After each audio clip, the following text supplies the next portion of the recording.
તો ગુજરાત પોલીસનો એક અમાનવીય અત્યાચાર અને માનવતાને શર્મસાર કરતો એક કિસ્સો સામે આવી રહ્યો છે। ભારતીય સંવિધાનમાં પોલીસનું કામ જનતાને સુરક્ષા અને હૂંફ પૂરી પાડવાનું છે, પરંતુ ભ્રષ્ટાચારમાં લિપ્ત અને નેતાઓની ગુલામીમાં ઓતપ્રોત આપણું પોલીસ પ્રશાસન અવારનવાર પોતાની તુમાખીનું પ્રદર્શન કરતું રહ્યું છે।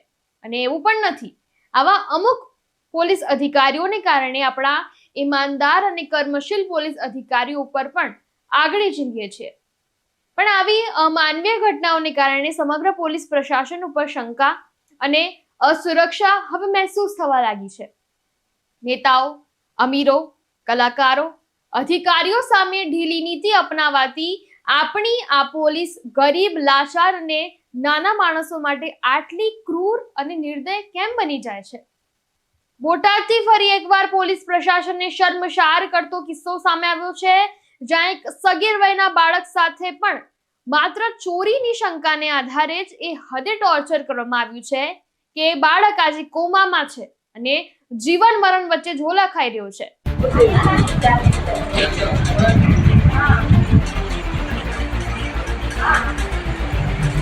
મને લોકઅપ કરી મને ઢોર માર માર્યો અને મારા દીકરાને તો માથામાં માર્યું અને એક કિડની ફેલ કરી નાખી, પગમાં શોટ દીધા। આ હદનું અમાનવીય કૃત્ય કે આપણા ગુજરાતની પરંપરા ન હોઈ શકે। એક એવો માસૂમ દીકરો છે જેના મા બાપ પણ નથી। ત્યારે બોટાદ ટાઉન પોલીસ દ્વારા 19 ઓગસ્ટ 2025 ના રોજ ચોરીના આરોપમાં ધરપકડ કરાયા પછી 9 દિવસ સુધી આ યુવકને કસ્ટડીમાં રાખવામાં આવ્યો, જેમાં તેને કથિત રીતે શારીરિક અને જાતીય શોષણનો ભોગ બનાવવામાં આવ્યો હોવાના પણ આક્ષેપ છે। આ 17 વર્ષનો જે સગીર છે એ યુવકનું નામ છે આર્યન, અને હાલ આ આર્યન અમદાવાદની ઝાયડસ હોસ્પિટલમાં કોમામાં છે, જ્યાં તેના પગ, કમર અને કિડનીમાં ગંભીર ઈજાઓને કારણે તે હાલ ડાયાલિસિસની સારવાર હેઠળ છે। ત્યારે કોણ છે આર્યન? તો આર્યન જે હરણકોઈ વિસ્તારમાં રહે છે અને તે મજૂરી કરીને પોતાના પરિવારનું ગુજરાન ચલાવે છે। તેની બોટાદ ટાઉન પોલીસના ડી સ્ટાફ વિભાગના કર્મચારીઓએ ચોરીના આરોપે તેની ધરપકડ કરી હતી। પરિવારના મુજબ આર્યનના દાદા પોલીસ સ્ટેશન પર જવા પર તેમની સાથે પણ મારપીટ કરવામાં આવી હતી। ત્યારે 9 દિવસ સુધી સતત મારામારી થતા આર્યનની હાલત ખૂબ જ બગડી, જેને પ્રથમ બોટાદ સિવિલ હોસ્પિટલ અને પછી અમદાવાદની ઝાયડસ હોસ્પિટલમાં દાખલ કરવામાં આવ્યો। ત્યારે ડોક્ટરના જણાવ્યા પ્રમાણે કિડની ફેલિયર અને અન્ય આંતરિક ઇજાઓને કારણે તેની હાલત ખૂબ જ ગંભીર છે। પરિવારના સભ્યોમાં દાદા-દાદી અને બહેન દ્વારા પોલીસ પર મારપીટના આક્ષેપો કરતો વિડીયો પણ સોશિયલ મીડિયામાં વાયરલ થયો છે, જેમાં તેઓ કહે છે કે પોલીસે આર્યનને અધમુવો કરી દીધો હતો અને પરિવારને પણ ધમકાવ્યો છે। ઘટનામાં આ ચોરી બાબતમાં છે, ચોરી બાબતમાં અમારા દીકરાને લઈ ગયા, દીકરાને અહીંયા લાવ્યા અને આવીને ત્યારે 50,000 રૂપિયા આ દીકરાનો દીકરો છે, એની ઉંમર છે 17.5 વર્ષ। આ પોલીસ વાળા લઈ ગયા, અજયભાઈ અને એક આવડા જાની ભાઈ, એવડા બે થઈને ઉપાડી ગયા, ઘરે આવીને લઈ ગયા અને ઘરે આવીને પછી બધી હું અહીંયા મને પાસે લોકઅપ કરી દીધો હતો 2 દી કીડે, તો મને લોકઅપ કરી મને ઢોર માર માર્યો અને મારા દીકરાને તો માથામાં માર્યું અને એક કિડની ફેલ કરી નાખી, પગમાં શોટ દીધા, આખો વાહો ઉતારી નાખ્યો, બધું એવું કર્યું મારા દીકરાને। અત્યારે આર્યન છે અમારે અમદાવાદ હોસ્પિટલમાં છે, એની હાલત બહુ ખરાબ છે। અત્યારે પરિસ્થિતિ બહુ નબળી છે અત્યારે દીકરાની, કિડની ઉપર અસર થઈ ગઈ છે અત્યારે, અને બહુ છે હોજા પગમાં તમે જોવો ને તો હાથીના પગ હોય ને એવા પગ છે। અત્યારે વાતો કરે તો પરણે બોલે છે, અત્યારે એવું છે બધું। આ બાબતમાં તમે ક્યાં રજૂઆતો કરી? અમે રજૂઆતો ક્યાંય નથી કરી, આવી રીતે રજૂઆતમાં ક્યાં કરવા જાવ? અમારે મને પાછળ ગાડી આવી, પોલીસ વાળા આવીને અમને ઉપાડી ગયા આવી રીતે, અમને કોઈ ખબર જ નહોતી આ બાબતમાં કે શું છે શું ને ઘટના શું બની છે કાંઈ। પોલીસ તમારા ઘરે આવી હતી પણ કાંઈથી કંઈ પૈસા પણ તમારી પાસે અમારી રિકવરીમાં 50,000 રૂપિયા લઈ ગયા અમારી પાસેથી, ઘરેથી અમારી પાસે હતા નહીં પૈસા, બુટા પેન્શનની આવ્યા હતા ને એને છોકરાએ ગાડી વેચી હતી એના, અને નાની છોડીને બાળ સુરક્ષા કેન્દ્રમાંથી આવતા હતા ને એ પૈસા પડ્યા હતા, અમારી પાસે કોઈ બીજો પૈસો નહોતો, તરત કીધું કે આ પૈસા તમે આપી દો, એમ કરી ચોરીના છે એમ કરી લઈ ગયા। તમે તમારા સમાજના આગેવાનોને અધિકારીઓને એને રજૂઆતો અમે કોઈ કરી નથી અધિકારીઓ, અમારે કોઈ કરે એવું કોઈ નહોતું। હું એક જ છું, અમારે જે જમાઈ છે ને એ અત્યારે અમારા ભાઈનો જમાઈ છે, એ અમદાવાદ હોસ્પિટલ એ લઈને ગયો છે, એક મારી દીકરાની દીકરી છે એ છે અત્યારે અમદાવાદમાં। માંગ શું છે તમારી? અમારી માંગ એવી છે કે આ લોકોને સસ્પેન્ડ થવા પડે, કાં આજીવન સજા પડવી પડે. ત્યારે અગાઉ પણ 2023માં આવી ઘટના બની હતી, તેની વિશે વાત કરશું તો 2023માં પણ એક યુવાન કાલુ પધારશીને પોલીસ કસ્ટડીમાં મારપીટથી તે મૃત્યુ પામ્યો હતો, જેમાં બોટાદ, ભાવનગર અને અમદાવાદમાં સારવાર લીધા પછી તેનું અવસાન થયું હતું. તે કેસમાં 3 પોલીસ કર્મચારીઓ જેલ ગયા હતા, પરંતુ એમસીસીના જણાવ્યા પ્રમાણે આવા દૂષિત માનસિકતા ધરાવતા કર્મચારીઓ હજુ પણ સસ્પેન્ડ થયા નથી. ત્યારે આર્યનના કેસમાં પોલીસ હજુ સુધી પરિવારની ફરિયાદ પણ નથી નોંધી અને જે માનવ અધિકાર સંસ્થાઓ દ્વારા વિવાદાસ્પદ પણ ગણાવવામાં આવી રહી છે. ત્યારે આર્યનના કાકા સોહિલભાઈએ જણાવ્યું કે પરિવાર દરરોજ પોલીસ સ્ટેશન પર ખોરાક લઈને જતો હતો, પરંતુ તેમને કહેવામાં આવતું હતું કે આર્યનને વધુ તપાસ માટે ક્યાંક મોકલવામાં આવ્યો છે. તો પોલીસે આ આક્ષેપોને સંપૂર્ણપણે નકાર્યા છે અને કહ્યું છે કે આર્યનને કોઈ પણ પ્રકારની તેની સાથે મારપીટ કરવામાં નથી આવી. ત્યારે આ કેસમાં માઇનોરિટી કોઓર્ડિનેશન કમિટી એટલે કે એમસીસી ગુજરાતે ડીજીપીને પણ પત્ર લખીને દોષિત પોલીસ કર્મચારીઓને તાત્કાલિક ધોરણે સસ્પેન્ડ કરીને એફઆઈઆર નોંધવા, ત્યારે સ્ટેશનના સીસીટીવી ફૂટેજ સુરક્ષિત રાખવા અને આરોપીઓને જિલ્લા બહાર બદલી કરવાની પણ માંગ કરી છે. ત્યારે એમસીસીના પ્રતિનિધિ નફીઝ ફકરા અલીએ જણાવ્યું કે આ ઘટના સુપ્રીમ કોર્ટની ડીકે બાસુ ગાઈડલાઇન્સનું સ્પષ્ટ ઉલ્લંઘન છે, જે કસ્ટડીમાં હિંસાને રોકવા માટે છે. તેઓએ આર્યનની તપાસ અમદાવાદ સિવિલ હોસ્પિટલના સ્પેશિયાલિસ્ટ પેનલ દ્વારા પણ કરવાની માંગ કરી છે. ત્યારે કોંગ્રેસ નેતા જિગ્નેશ મેવાડીએ પણ આ મુદ્દે પોતાની પ્રતિક્રિયા આપી છે.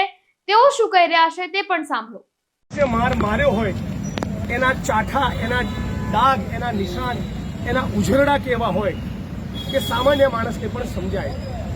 હદ તો એ છે કે આર્યને હમણાં મેં મુલાકાત કરી ત્યારે મને એવું કહ્યું કે રાત્રે 2:30 વાગે હજી પણ પોલીસના માણસો આવીને મોં ખોલીશ, ફરિયાદ કરીશ, કેસ દાખલ કરીશ તો તને મારી નાખીશું, તારું મર્ડર કરીશું, આવું કે જ્યાં 16 વર્ષના છોકરાને મીડિયામાં પ્રકરણ ઉજાગર થયા પછી 2 દિવસ પૂર્વે ગુજરાતના માનનીય મુખ્યમંત્રી ભૂપેન્દ્રભાઈ પટેલને મેં રજૂઆત કરી, રૂબરૂ મળીને આવ્યો, ડિટેલમાં અમને કહ્યું અને ગુપ્તાંગમાં માર્યું છે અને બેરેબીપૂર્વક માર્યો છે, કસ્ટોડિયલ ટોર્ચર કર્યું છે. એનો વાંક હતો નહોતો, ચોરી કરી કે નથી કરી એ તો ટ્રાયલ કોર્ટ સાબિત કરશે. પણ આવી રીતે 17 વર્ષના માસૂમ યુવાનને જે બોટાદની પોલીસ, ગુજરાતની પોલીસ આવી રીતે બેફામ મારે છે, એમની ચરબી નેતાઓ, ભ્રષ્ટ અધિકારીઓ અને પૂંજીપતિ કોર્પોરેટ કંપનીના માલિકોની સામે ચરબી કેમ નથી દેખાડતા એ પણ મને સવાલ થઈ રહ્યો છે. અમે ઓલરેડી સુપ્રીમ કોર્ટમાં પિટિશન દાખલ કરી દીધી છે. બોટાદના એસપી સાથે મારી છેલ્લા 4 દિવસમાં 5 વખત વાત થઈ, આઈજી સાથે વાત થઈ, રાજ્યના મુખ્યમંત્રીને મળીને આવ્યો, additional chief secretary home mister Manoj Das સાથે પણ વાત થઈ. આટલો સ્પષ્ટ કેસ છે. દીકરો ફરિયાદ આપવા તૈયાર છે, કહી ચૂક્યો છે, કહી રહ્યો છે કે મને માર્યો, આખી રાત માર્યો, 3rd ડિગ્રી ટોર્ચર આપ્યું. આટલું સ્પષ્ટ એવા છતાં રાજ્યની સરકાર ગુનો દાખલ નથી કરતી. એટલે પીડિત પરિવાર વતી સુપ્રીમ કોર્ટમાં પિટિશન દાખલ કરી છે અને મોટાભાગે આવતા સોમવારે એની સુનાવણી છે. હું અપેક્ષા રાખું છું કે સુપ્રીમ કોર્ટ ન્યાય આપે.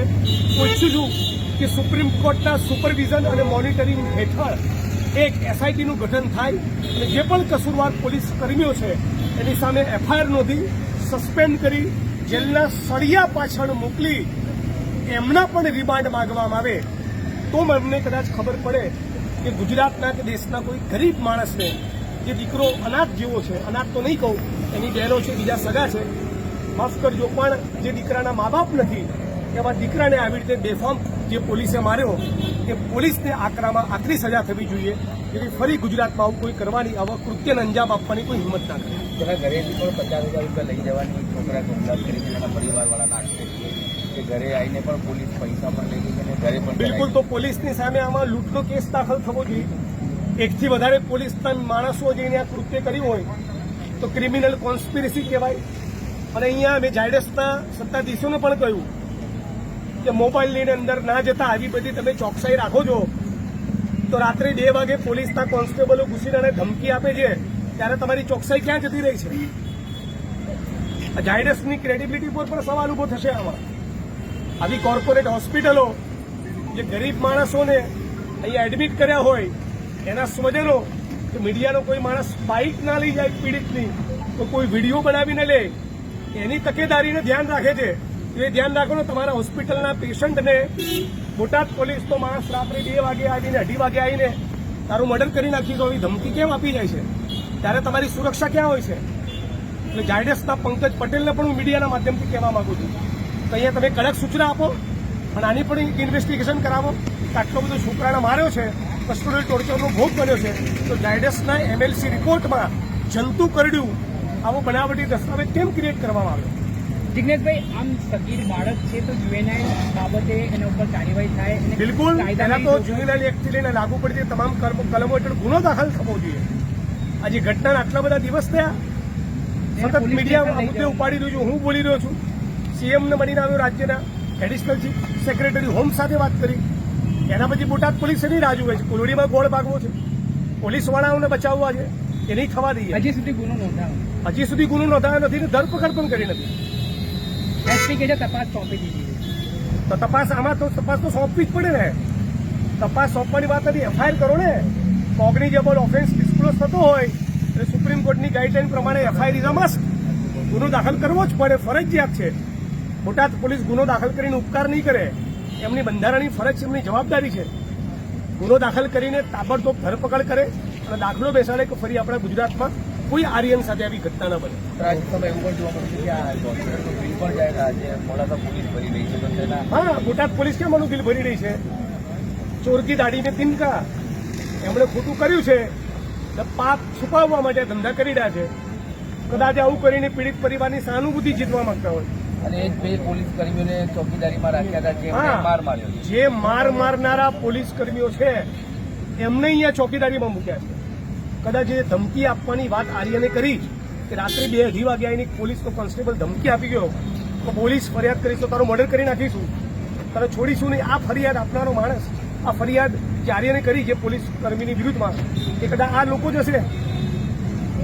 ઓકે. ઓકે.